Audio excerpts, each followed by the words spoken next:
आपकी मेहनत ही सब कुछ नहीं है, ये कड़वी सच्चाई आपको झकझोर देगी। आप कितनी भी मेहनत कर लो, लेकिन अगर टाइम और लक आपके साथ नहीं है, तो गेम पलटने में देर नहीं लगती। Luck versus risk. आपकी किस्मत आपकी मेहनत से ज्यादा ताकतवर है। नमस्ते दोस्तों, मैं हूं विवेक और आप देख रहे हैं बुक डिकोडर इन हिंदी। आज हम बात करने जा रहे हैं उस सच्चाई की जो हमें स्कूलों में नहीं सिखाई जाती, कि हम अपनी सफलता का 100% क्रेडिट खुद नहीं ले सकते और ना ही हम किसी की नाकामी का पूरा इल्जाम उस पर डाल सकते हैं। यह सच्चाई है लक और रिस्क की, जो एक ही सिक्के के दो पहलू हैं।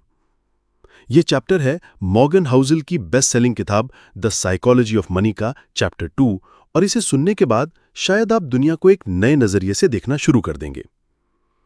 पिछले चैप्टर में हमने जाना था कि पैसा सिर्फ मैथ या नंबर्स का गेम नहीं है, बल्कि ह्यूमन बिहेवियर का रिफ्लेक्शन है। और आज के चैप्टर में हम सीखेंगे कि कैसे कभी-कभी हमारी सक्सेस या फेलियर का डिसीजन हमारे हाथों में ही नहीं होता है। अब जरा एक कहानी सुनो।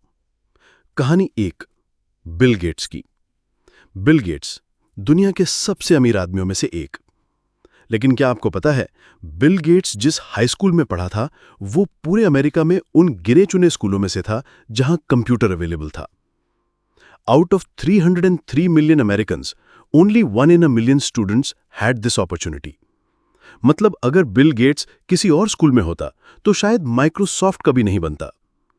यह है लक, वो फैक्टर जो आपके कंट्रोल के बाहर होता है लेकिन आपकी लाइफ बदल देता है। अब बात करते हैं कहानी नंबर 2 की, केंट एवंस की, रिस्क साइड की। वही स्कूल, वही कंप्यूटर। बिल गेट्स का एक क्लोज फ्रेंड था, Kent Evans. Brilliant mind, full of ideas, Gates के इक्वल। दोनों ने मिलकर फ्यूचर के बिजनेस प्लान्स बनाए थे। लेकिन एक क्लाइंबिंग एक्सीडेंट में केंट एवंस की डेथ हो गई, हाई स्कूल खत्म होने से पहले ही। यह है रिस्क, वही लक का दूसरा चेहरा। ऑथर कहते हैं, हम हमेशा सक्सेस को ओवर एनालाइज करते हैं और फेलियर को अंडर एस्टिमेट। हम कहते हैं उसने तो हार्डवर्क किया इसलिए सक्सेसफुल बना, पर हम ये इग्नोर कर देते हैं कि दूसरे ने भी उतनी ही मेहनत की थी, पर वो फैक्टर उनके फेवर में नहीं था। एक mind blowing line from the book, luck and risk are siblings, they live together and behave similarly but have completely different outcomes. तो जब आप किसी बिलियनियर को देखते हैं या किसी गरीब को, उनका बैकग्राउंड और एनवायरनमेंट समझने की कोशिश करो। हर सक्सेस का फॉर्मूला रिपीट नहीं हो सकता और हर फेलियर सिर्फ लैक ऑफ एफर्ट नहीं होता। आपने देखा होगा कि क्रिकेट में विराट कोहली और किसी और टैलेंटेड क्रिकेटर में बस एक राइट कोच का फर्क हो सकता है।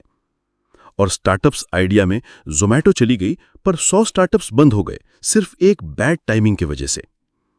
लक, जब राइट आइडिया राइट टाइम पे राइट लोगों के सामने आए। रिस्क, जब वही आइडिया रॉन्ग टाइमिंग पे फेल हो जाए। आज हम ये लेसन से ये सीख मिलता है कि 1, जज मत करो किसी को जल्दी। सक्सेस या फेलियर दोनों मिसलीडिंग हो सकते हैं। 2, हमेशा किस्मत को इक्वेशन में रखो, specially while comparing.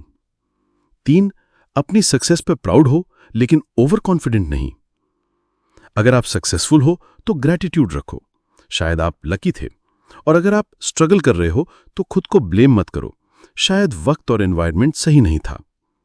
Keep trying, because कभी-कभी सिर्फ 1% चांस ही गेम बदल देता है। आपको क्या लगता है, मेहनत ज्यादा जरूरी है या सही वक्त और सही मौके? कमेंट्स में जरूर लिखना। ऐसे ही डीप और थॉट प्रोवोकिंग बुक समरीज के लिए सब्सक्राइब कीजिए बुक डिकोडर इन हिंदी, जहां बुक्स के थ्रू हम लाइफ का डीपर मीनिंग डिकोड करते हैं। मिलते हैं अगले एपिसोड में, और याद रखिए, सोच बदलिए, नजरिया बदलेगा और जिंदगी भी।